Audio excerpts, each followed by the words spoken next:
सर्व आयटी गँगचं पुन्हा एकदा स्वागत आपल्या educational YouTube channel Tech Math मध्ये. आता मागच्या व्हिडिओमध्ये आपण जे सेंटर ऑफ ग्रॅव्हिटी हा टॉपिक चालू केला आणि त्यातले जे इम्पॉर्टंट एमसीक्यू आहे ते आपण बघितले. मी तुम्हाला बोललो होतो त्याच्यातला जो थिअरीचा पार्ट आहे हा थिअरीचा पार्ट आपण पहिले काय करू कव्हर करून घेऊ. त्याप्रमाणे आपण त्याच्यावर जे विचारला जाण्यासारखे प्रश्न होते ते प्रश्न आपण कव्हर करून घेतलेले आहे. हे बघा, सेंटर ऑफ ग्रॅव्हिटी हा जो टॉपिक आहे ना, हा टॉपिक खूप मोठा आहे, खूप म्हणजे खूप मोठा आहे आणि त्याच्यावर खूप सोडवण्यासारखं आणि सांगण्यासारखं आहे. पण आपली लेवल कोणती आहे? आयटी. तर आयटी लेवलचे जे एमसीक्यू आहे तेच आपण बघणार आहे. आता हे जर एमसीक्यू तुम्हाला मिळवायचे असेल तर आपली जी एनसीव्हीटी ऑनलाईन वेबसाईट आहे, मी दरवेळेस तुम्हाला सांगत राहतो एनसीव्हीटी आणि निमी याचे दोन आपल्या वेबसाईट आहे. कोणती? एनसीव्हीटी आणि निमी. याच्यावर खूप असे एमसीक्यू भेटून जातील. आता त्यातलेच काही जे इम्पॉर्टंट एमसीक्यू आहे ते आपण इथं बघतोय, सॉर्ट आउट केलेले मी, म्हणजे जे नेहमी विचारला जाण्यासारखे ते मागच्या वर्षीच्या प्रश्नपत्रिका आणि त्यातले असे काही सॉर्ट आउट केलेले एमसीक्यू ते आपण फक्त इथं बघतोय. ठीक आहे, तर तुम्ही ती पीडीएफ वगैरे तुम्हाला मिळवायची असेल तर तुम्ही वेबसाईटवर जा, तुम्हाला टोटल पीडीएफ मिळून जाईल. ही पीपीटी जरी पाहिजे असेल तरी खाली कमेंट करा, मी ती तुमच्यापर्यंत पोहोचून देईल. ठीक आहे, आता सुरू करूया या व्हिडिओला. या व्हिडिओमध्ये आपण सर्व सॉल्व्हिंगचे जे प्रश्न आहे हे कव्हर करून घेऊ. काय म्हटलंय बघा, पहिला प्रश्न आहे, what is the centre of gravity of semi circle of diameter 12 centimetre. म्हणजे काय? एक सेमी सर्कल दिलाय. सेमी सर्कल म्हणजे काय? अर्धवर्तुळ. आता हा जो अर्धवर्तुळ आहे याचा डायमीटर त्यांनी आपल्याला दिलाय. डायमीटर याचा अर्थ काय होतो? व्यास. म्हणजे इथून एवढा पूर्ण. हा किती दिलाय त्यांनी आपल्याला? 12 सेंटीमीटर. किती दिलाय? 12 सेंटीमीटर. आणि काढायला काय लावलंय? Centre of gravity. आता याचा सेंटर ऑफ ग्रॅव्हिटी काढायचा आपल्याकडे फॉर्म्युला अवेलेबल आहे. काय? y bar is equal to 4r/3π. काय? 4r/3π. पण आर म्हणजे काय होतं? रेडियस. रेडियस याचा अर्थ त्रिज्या. त्याची किंमत आपल्याकडे नाहीये. त्रिज्या कशी असते? याच्या निम्मी. मग 12चे निम्मे किती येतात? 6 सेंटीमीटर. मग आपली जी रेडियस आहे किंवा त्रिज्या आहे ती किती येणार आहे? 6 सेंटीमीटर.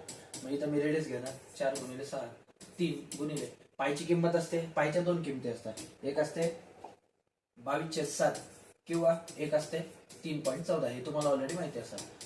त्यातली कोणती पण वापरली तरी आपला आन्सर बरोबरच येणार आहे. आपण घेतोय 22/7. ठीक आहे, आता बघा 22/7. आता हे एक्सप्रेशन सॉल्व्ह करून घेऊ. 3 1 3, 3 दुने 6. वरती कोण उरलं? 4 दुने 8. खाली कोण उरलं? 22/7. आता हे जे पद आहे हे वरती जाऊन कसं होणार आहे? उलट होणार आहे. म्हणजे काय? 7 भागिले तर 7 गुणिले होणार आणि 22 भागिले येणार. आता 7 8 56. 56 भागिले 22. ठीक आहे, आता हे एक्सप्रेशन आपण सॉल्व्ह करून घेऊ.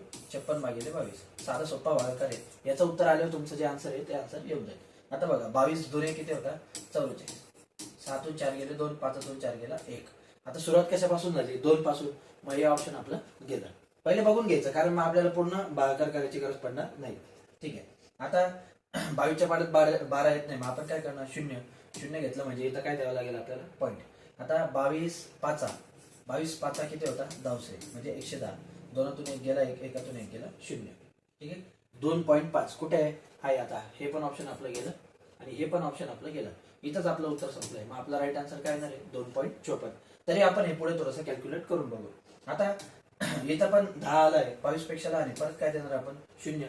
22 चौक किती होता? 88. ठीक आहे, किती उरतील मग परत? 10तून 8 गेले 2. चला 10तून 9 गेला 1, 0 12. परत किती उरतील? 120. बरोबर आहे. परत मग 22/5 10. आता हे पुढे असं परत चालू राहणार आहे. आपला आन्सर काय आलाय? 2.54. आहे का इथं ऑप्शन मध्ये? बघा 2 नंबरचा ऑप्शन 2.54 सेंटीमीटर.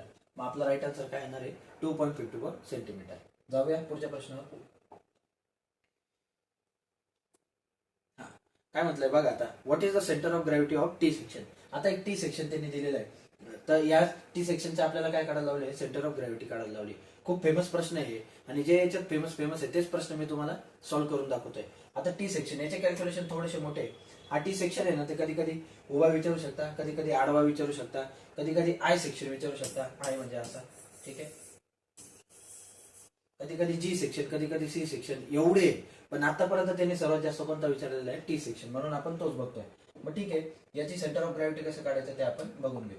टी सेक्शनची सर्वात पहिले काय करावं लागेल बघा आपल्याला. आता हा जो टी सेक्शन आहे हा कसा आहे? उभा सिमेट्री.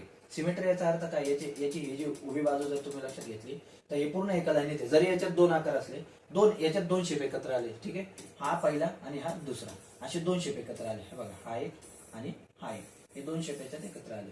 पण तरी त्यांची जी उंची आहे ही सिमेट्रिकल आहे, एक सारखी आहे. बरोबर, त्यामुळे याच्यात जो एक्स आहे हा एक्स आपला कॅल्क्युलेट होणार नाही. आपला कॅल्क्युलेट काय होईल? वाय बार. मग वाय बारचा फॉर्म्युला काय आपला? A1y1 plus A2y2 upon A1 plus A2. आपण काय A1 प्लस A2. आता A1 Y1 A2 Y2 हे सर्व काय ए म्हणजे काय एरिया, 1 म्हणजे काय पहिल्याचा एरिया. आता तुम्ही पहिला याला म्हणा काय प्रॉब्लेम नाही. A2 म्हणजे एरिया कोणाचा, याचा एरिया, दुसऱ्याचा एरिया. आणि Y2 म्हणजे काय त्याची बेस पासूनची त्याची हाईट. त्यानंतर A1 प्लस A2 हे आपण ऑलरेडी बघितलं. मग आता हे सॉल्व्ह करून घेऊ. A1 म्हणजे पहिल्याचा एरिया येणार आहे. आता पहिले मला काय करावं लागेल, सर्वात पहिले जर आपण याचा एरिया काढून घेतला बाजूला, समजा मी A1 चा आणि A2 चा पहिले एरिया काढून घेतो, तुम्हाला समजायला सोपं जाईल. आता एरिया काढण्यासाठी हा जो आकार आहे, हा आकार कोणता आहे, याचा आयत आहे. आयताचा अर्थ काय, रेक्टँगल. रेक्टँगलचा फॉर्म्युला काय, L × V म्हणजे काय, लांबी गुणिले रुंदी. हा पण आयत आहे, याचा पण तोच फॉर्म्युला येणार आहे, काय, लांबी गुणिले रुंदी. कसला, एरिया काढायचा. मग एरिया काढण्यासाठी याची लांबी किती आहे 12 गुणिले याची रुंदी किती आहे 3, 12 किती होता 36.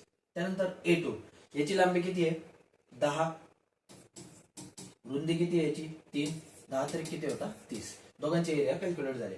आता राहिला प्रश्न कसला, तर यांच्या उंचीचा, जमिनीपासूनचा. आता जर आपण पहिल्या सेक्शनचा याचा जर विचार केला आपण, याची जमिनीपासून उंची किती सेंटरची, आता इथून तर हे त्यांनी 3 दिलंय, ठीक आहे.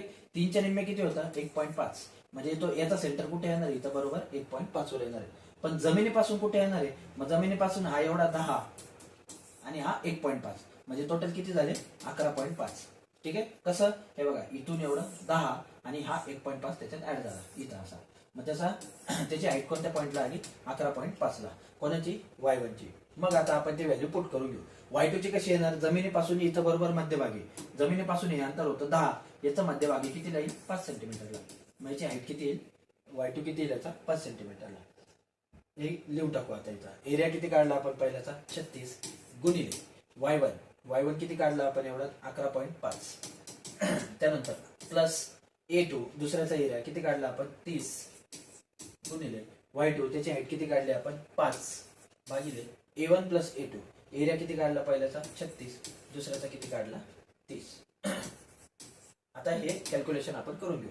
36 गुणिले 11.5 मी साईडला कुठेतरी करतो. 11.5 गुणिले काय 36, 6 पंचे 30, 0 हाताला 3, 6 1 6, 6 3 9, 6 1 6, दशकाला गुणताना 0, 3 5 15, 5 हाताला 1, 3 1 3, 3 1 4, 3 1 3, 0 9 5 14, 4 हाताला 1, 6 4 10 1 11, 1 हाताला 1, 3 1 4, 4140. पण याला काय पॉईंट आहे, मग याला पण आपण एक घर सोडून मागून काय देणार पॉईंट देणार. मग 414 अधिक 3 5 15, याचा डायरेक्ट येऊन जाईल किती 150. आणि या दोघांची ऍडिशन किती येईल 3 3 6 6 66, बरोबर 30 36 66. आता या दोघांची बेरीज करून घेऊ. काय 414 अधिक इथंच करतो मी 414 अधिक 150, 4 5 आणि 6 4 आणि 5 किती आलं 564. ती लिहून घेऊ आपण 564 भागिले काय आता खाली 66. आता याचा जो काय भागाकार येणार आहे ते आपलं फायनल याचा आन्सर येणार आहे. मग आता 564 भागिले 66, 564 भागिले 66. पहिल्या दोन आकड्यांचा जर विचार केला तर 66 तो हा 56 पेक्षा कसा आहे खूप मोठा आहे. मग आपल्याला काय करावं लागेल, पुढच्या आकड्यांचा विचार करावा लागेल. पुढच्या म्हणजे काय 66 डायरेक्ट येते का आपल्याला तिघांसाठी सॉल्व्ह करावं लागेल.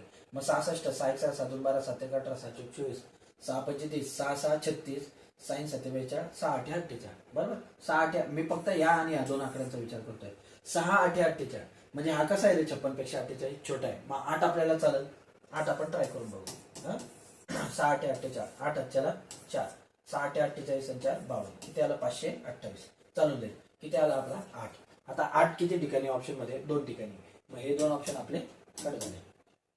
उरले 2 ऑप्शन आता त्याच्यासाठी आपल्याला थोडंसं पुढे सॉल्व्ह करावं लागेल. किती आलं 528. ठीक आहे. 4तून 8 जात नाही, 14तून 8 गेले 6, हाताला 1, 7तून 3 गेले 3, 5तून 5 गेले 0. पुढे काय आता 0 0 घेतल्यावर काय द्यावं लागेल पॉईंट द्यावं लागेल. आता फक्त एक डिजिट जरी आपण सोडवला 0 येतो का 5 येतो हे जरी समजलं तरी आपला आन्सर जो आहे ते आपला आन्सर सॉल्व्ह जाईल. मग आता 6 पंचे 30 काय 6 पंचे 30 हा आपल्याला चालेल 5 चालेल का बरं 6 6 किती होतात 36, त्याच्यापेक्षा कसं होतं मोठं होऊन जाईल. मग 66 गुणिले काय करतो मी 5 5 7 30, 6 पंचे 30 आणि 3 33 330. मग काय 6 पंचे 30 8.5. आता पुढे जे काय येणार आहे ते पण सोडून दाखवतो मी तसं. पण पुढे जे काय येणार आहे आपलं तर 8.5 इथं कुठे आहे का नाहीये, इथं 7 आहे हा गेला, इथं 6 आहे हा गेला, 8 8 इथं पण आहे. पण इथं दुसरा आकडा काय 0 हे पण ऑप्शन गेलं 8.54. हे आपलं राईट आन्सर येणार आहे. आता 8 पॉईंट आपण 5 पर्यंत सोडवले, पूर्ण सॉल्व्ह नाही केलेलं. पूर्ण करायचं अजून आपण करून बघू. बघा आता हा शून्याशी शून्य, 6तून 3 गेले 3, इथं 3तून 3 गेले 0. आता परत आपल्याला काय घ्यावं लागेल, 0 घ्यावं लागेल. परत आपण जे 30 केलं तर ते 300च्या वरती होऊन जाईल. मग आपल्याला काय करावं लागेल, 6 चोक 24, 6 चोक 24, 4 चला 2, 6 चोक 24 आणि 2 26, 264. किती आला आपला, 4 आला. बघा 264. पाहिजे तर अजून तुम्ही पुढे काय करू शकता, पूर्ण वेळ सॉल्व्ह करत बसा. आपल्याला त्याने आन्सर विचारलं होतं 2 डिजिट पर्यंत. मग ते आपला राईट आन्सर काय येणार आहे, 8.54. ऑप्शन क्रमांक ए 8.54 हे आपला राईट आन्सर येणार आहे. तर हा टी सेक्शन आहे. हे सर्वात सोपं आहे. सर्वात सोपे कॅल्क्युलेशन मी तुम्हाला सांगितलेलं आहे. तुम्ही बघून घ्या, एकदम साधे साधे आकडे. ठीक आहे. आता जर त्यांनी इन्व्हर्टेड वगैरे असं काही दिलं तर तुम्हाला खूप त्रासदायक होईल. ते आयट्या लेवलला आपल्याला शक्यतो विचारत नाही, त्यामुळे आपण त्याचा विचार करणार नाही. जाऊया पुढच्या प्रश्नावर. काय म्हटलं आता बघा, what is the centre of gravity of the square. खूप साधा सोपा सिंपल प्रश्न आहे. तुम्ही लगेच 1 मिनिटात याचं उत्तर देऊ शकता. आता जो सेंटर ऑफ ग्रॅव्हिटी या स्क्वेअरची ती त्यांनी विचारली. स्क्वेअर शब्द वापरलाय. स्क्वेअर याचा अर्थ चौरस. चौरस म्हणजे काय किंवा चौकोन म्हणजे काय, याच्या चारीच्या चारी बाजू आहे. या चारीच्या चारी बाजू कशा असतात, आपल्या सारख्या असतात. ठीक आहे. तर चौरस, हा चौकोन नाही चौरस. तर त्यांनी हे डायमेन्शन किती दिलेले आहे, 60 mm. मग आपलं हे पण किती येणार आहे, 60. हे पण किती येणार आहे, 60. हे पण किती येणार आहे, 60. कारण याच्या चारी साईड आहे, या कशा असतात, सारख्या असतात. मी मागच्याच व्हिडिओमध्ये तुम्हाला सांगितलं होतं, स्क्वेअरचा जो आपल्याला हे मिळवतो आपण काय म्हणतात, सेंटर ऑफ ग्रॅव्हिटीचा पॉईंट, हा कसा मिळवतो, हे दोघी डायगोनल जिथे येतील तिथं. पण याच्यावरून आपल्याला कॅल्क्युलेशन नाही काढता येणार. मग आणखी एक दुसरी मेथड मी तुम्हाला सांगितली होती. काय सांगितली होती, जर आपल्याला याचा सेंटर ऑफ ग्रॅव्हिटी काढायचा असला स्क्वेअरचा, तर आपण काय करतो, आता याच्यात 2च बाजू आहे, ही एक आहे आणि ही एक आहे. ठीक आहे. मग आपण काय करणार, या बाजूचा सेंटर पकडणार, या बाजूचा सेंटर पकडणार, किंवा या बाजूचा आणि या बाजूचा सेंटर पकडणार. हे सेंटर जिथे एकत्र येतील तो आपला सेंटर ऑफ ग्रॅव्हिटीचा पॉईंट राहणार आहे. साधं सोपं. मग आता 60चा सेंटर किती येणार आहे आपला, 30. समजा मी इथून एक रेष काढून घेतली. त्यानंतर ही बाजू किती राहायची, ही पण याची बाजू 60च आहे. याचा सेंटर कितीवर येणार आहे, 30. मग हे इथं काय होतील, दोघं जॉईंट होऊन जातील. मग आपला हा पॉईंट काय तयार झाला, इकडून 30 आणि इकडून 30. आपला पॉईंट तयार झाला 30,30. मग आपला राईट आन्सर काय येणार आहे याच्यातून, 30,30. 20 येईल का, 30 येईल का, काही संबंध नाही. 30 बरोबर आहे, 20 चुकीचं आहे. इथं 20 चुकीचं आहे, 30 बरोबर आहे. इथं 30 बरोबर आहे, 25 चुकीचं आहे. मग आपला राईट आन्सर काय येणार आहे, 30/30. ठीक आहे. जाऊया पुढच्या प्रश्नावर. हा काय म्हटलंय आता बघा, what is the centre of gravity of a solid hemisphere from its base. आता एक सॉलिड हेमिस्फिअर दिलाय त्यांनी. हेमिस्फिअर म्हणजे अर्धगोल. ठीक आहे. आता हे अर्धगोल काय, अर्धगोल म्हणजे आपला हा गोल नाही बरं का. तुम्ही जर गोटी वगैरे पाहिले असेल, आपण खेळताना ज्या मार्बल वापरतो, ते मार्बल बघा तुम्ही पूर्ण भरगच्च असतं आतून. ते जेव्हा आपण कट करतो तेव्हा जो शेप तयार होतो त्याला आपण म्हणतो हेमिस्फिअर. ठीक आहे. आणि सर्कलला कट करतो. सर्कल कसं असतं, मला काय सांगायचंय, जे आपलं वर्तुळ असतं, वर्तुळ कसं असतं, पोकळ. उदाहरणार्थ तुम्ही कडा वगैरे घालत असाल हातात, किंवा लेडीज असेल तर तुम्ही बांगडी वगैरे बघितली असेल. आता ही जी बांगडी ही आतून कशी असते, पोकळ असते. मग हा काय झाला, सर्कल झाला. पण हा जर पूर्ण जर भरगच्चा असला तर तो काय झाला, स्पियर. तर तो काय झाला, स्पियर. आणि त्या स्पियरचा तुकडा म्हणजे काय, हेमिस्फिअर म्हणजे काय, अर्धगोल. कारण आपण सुरुवातीला अर्धगोल बघितलं, तुम्ही म्हणाल तेव्हाचा आणि आताचा फॉर्म्युला वेगळा वेगळा वाटतो. त्या दोघांमध्ये हा फरक आहे. ठीक आहे. तर मग हेमिस्फिअरचा त्यांनी आपल्याला फक्त काय विचारलंय, सेंटर ऑफ ग्रॅव्हिटी कशी कॅल्क्युलेट करतात. मग हेमिस्फिअरची सेंटर ऑफ ग्रॅव्हिटी कॅल्क्युलेट करायचा आपला फॉर्म्युला काय, 3r/8. काय, 3r/8. हा येतात. 4r/5 असं कोणताच नाही. 3r/4, r/2 म्हणजेच r/2 म्हणजे काय होतं, काहीच नाही. r/2 केलं तर आपला टार्गेट येतो. ठीक आहे. आपण ऑप्शन येणार नाही. आपला राईट आन्सर काय येणार आहे, मग 3r/8. याचा जो पूर्ण चार्ट आहे, तो पूर्ण चार्ट मी तुम्हाला मागच्या पीपीटी मध्ये दिलेला आहे. ते एकदा व्हिडिओ बघा, त्याच्यात तुम्हाला भेटून जाईल पूर्ण चार्ट. जाऊया पुढच्या प्रश्न. काय म्हटलं आता बघा, what is the centre of gravity of rectangle. एक आयत दिलेला आहे. हा पण सोपा प्रश्न आहे. तुम्ही याचा आतापर्यंत उत्तर तुमचं कॅल्क्युलेट करून झालं असेल. What is the centre of gravity of rectangle. एक आयत दिलाय, या आयताचा त्यांनी सेंटर ऑफ ग्रॅव्हिटी विचारलेला आहे. सेम मागच्या प्रश्नासारखंच आहे, फक्त मागच्या स्क्वेअर होता. स्क्वेअर म्हणजे ज्याच्या चारी बाजू कशा असतात, सारख्या असतात. रेक्टेंगलची एक बाजू छोटी, एक बाजू मोठी. दोघी बाजू सारख्या नसतात, फक्त समोरच्या सारख्या असतात. मग आता यांनी याचा बेस आपल्याला किती दिलाय, 12 सेंटीमीटर. हाईट किती दिलेली आहे, 3 सेंटीमीटर. आता हाईट दिली 3 आणि हा दिलाय 12. डायगोनलने आपण कॅल्क्युलेट करू शकत नाही, कारण यांची लांबी आपल्याला माहिती नाही. मग आपण काय करणार, परत एकदा 12चा सेंटर पकडणार. 12चा सेंटर किती सेंटीमीटरवर आहे, 6 सेंटीमीटर. 3चा सेंटर कितीवर येणार आहे, 1.5 सेंटीमीटर. आता हे पॉईंट जिथं आपल्या एकत्र येतील तिथं आपला काय असेल, सेंटर ऑफ ग्रॅव्हिटीचा पॉईंट असेल. ठीक आहे. मग आडवा म्हणजे आपला 6 आणि उभा म्हणजे आपला किती आहे, 1.5. असे आपले पॉईंट येणार आहे. मग 6 आणि 1.5 कुठे आहे, 6 प्रत्येक इथं दिलेला आहे, पण हा जो दुसरा पॉईंट आहे हा चुकीचा आहे. इथं 6 दिलेला आहे पण हा चुकीचा आहे. 6 आणि 1.5 हे आपलं राईट आन्सर येणार आहे. हे पण आपल्याला येणार नाही. ठीक आहे. जाऊया पुढचा प्रश्न. काय म्हटलंय आता बघा, what is the centre of gravity of lamina. एक खाली डायग्राम दिलेली आहे आपल्याला, त्यांना याचा काय विचारलं त्यांनी आपल्याला, सेंटर ऑफ ग्रॅव्हिटी विचारली. पहिले आता हा शेप कोणता आहे तो शेप आपण ओळखून घ्यायचा. आता मगाशी जसं मी तुम्हाला स्पेअर आणि हेमिस्फिअरचं सांगितलं तसं आता सेम ट्रायंगलचा आणि कोनचा असतं. ट्रायंगल आणि कोन मध्ये पण बघा दोघं मी बाजूबाजूला दाखवले. इथं पण आता बघताना थोडे थोडे सारखेच वाटतात, पण दोघं शेप खूप वेगळे. हा जो आहे हा 2D शेप आहे, हा 3D शेप आहे. कोन कसा असतो आपला जो आईस्क्रीमचा कोन असतो तो शेप, आणि ट्रायंगल जो आहे, ट्रायंगल म्हणजे काय आपला साधा असा, ठीक आहे. हा साधा, हा 2D शेप आहे, तो आपला 3D शेप आहे. मग आता याचा या दोघांचा जो फॉर्म्युला आहे हा पण वेगवेगळा आहे. सेंटर ऑफ ग्रॅव्हिटी काढायचा ट्रायंगलचा फॉर्म्युला काय, 1/3 इंटू एच, आणि स्पिअरचा काय आपला कोनचा काय 1/4 इंटू एच. फक्त एका आकड्याचा फरक आहे, इथं 3 आणि इथं काय दिलंय 4. पण त्याच्यामुळे पूर्ण तुमचं जे आन्सर आहे ते चुकून जाईल. आता डायग्राम मध्ये त्यांनी आपल्याला काय विचारलंय, ट्रायंगलचा विचारलंय, ठीक आहे. कोणाचा विचारलाय, ट्रायंगल. मग ट्रायंगलचा फॉर्म्युला काय आपला, सेंटर ऑफ ग्रॅव्हिटी काढायचा 1/3 इंटू एच, 1/3 इंटू एच. याची दुसरी मेथड आहे सेंटर ऑफ ग्रॅव्हिटी काढायची. या ज्या व्हर्टायसेस आहे, या व्हर्टायसेस जिथं जिथं एकत्र येतील तिथं आपला कोणता पॉईंट असतो, सेंटर ऑफ ग्रॅव्हिटी, ठीक आहे. आता त्यांनी फॉर्म्युला दिला, आपण सरळ सरळ जाऊया. याची हाईट किती दिली पहिले ते आपण बघून घेऊ. कारण सेंटर ऑफ ग्रॅव्हिटी काढण्यासाठी आपल्याला काय लागणार आहे, याची हाईट लागणार आहे. बेस दिलाय 5 सेंटीमीटर, आपल्या काही कामाचा नाही. आणि हाईट दिली किती आहे, 6 सेंटीमीटर. हाईट किती दिली, 6 सेंटीमीटर. 1/3 इंटू हाईट किती येणार आहे आपली, 6 सेंटीमीटर. 3 1 3, 3 2 6. इथंच आपलं उत्तर संपलं. बे 2 सेंटीमीटर, बरोबर आहे. 2 सेंटीमीटरची जी सेंटर ऑफ ग्रॅव्हिटी तिथं येणार आहे. ऑप्शन दिलाय का बघू, 1.55 नाहीये, 1.5 नाहीये, 1.45 नाहीये. किती आपला आन्सर, 2 सेंटीमीटर. त्यांनी देताना काय दिलेलं आहे, 2.0. आता 2.0000 हे पण लिहिलं मी तरी त्याचा अर्थ काय होणार आहे, 2च होणार आहे. मी असं लिहिलं 2.0 तरी त्याचा अर्थ काय होणार आहे, 2च होणार आहे. आलं लक्षात. मग याचा राईट आन्सर काय येणार आहे आपलं, 2.0. पण असं लिहिलं समजा, हा पॉईंट इकडे असला तर याला महत्व नाही. पण हा जर पॉईंट या बाजूला असला 0.2, तर ही जी व्हॅल्यू आहे ही पूर्ण किंमत काय होऊन जाते, चेंज होऊन जाते, ठीक आहे. त्यामुळे तो पॉईंट नंतर किती 0 लिहिलं तरी आपल्याला काय अडचण नाही. मग याचा राईट आन्सर काय येणार आहे, 2.0 सेंटीमीटर, ठीक आहे. जाऊया पुढच्या प्रश्नावर. हा काय म्हटलं आता बघा, मागच्या वेळेस आपल्याला, मी तुम्हाला मगाशीच फरक सांगितला दोघांचा. मागच्या वेळेस आपल्याला ट्रायंगल विचारला होता, यावेळेस त्यांनी आपल्याला काय विचारलं, कोन. काय म्हटलंय, what is the centre of gravity of the cone, base 10 centimetre and height 50 centimetre. असा कोन ज्याचा बेस किती सेंटीमीटर आहे, 10. असा शंकू ज्याचा बेस दिलाय 10 सेंटीमीटर आणि हाईट किती दिलेली आहे, 50 सेंटीमीटर. हाईट किती दिली आहे, 50 सेंटीमीटर. त्याची आपल्याला काय काढायला लावली आहे, सेंटर ऑफ ग्रॅव्हिटी.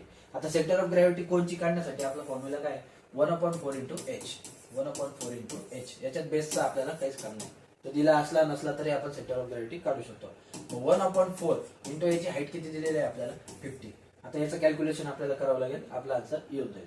काय करायचं कॅल्क्युलेशन, 50/4, ठीक आहे. 4 1 4, 5 2 4 गेला, 1 0. बेस 4 2 8, 10 8 गेले 2, 0 घेतला, पॉईंट दिला, 4 5 20. किती आला आपला आन्सर, 12.5 सेंटीमीटर. मग आपला जो सेंटर ऑफ ग्रॅव्हिटीचा पॉईंट आहे हा बेस पासून कुठे येणार आहे आपला, 12.5 सेंटीमीटर, ठीक आहे. इथं कुठेतरी आपला त्याचा पॉईंट येणार आहे का, त्या आन्सर मध्ये आहे 2 नंबरचा ऑप्शन, 12.5 सेंटीमीटर. हे बाकीचे येणार नाही, ठीक आहे.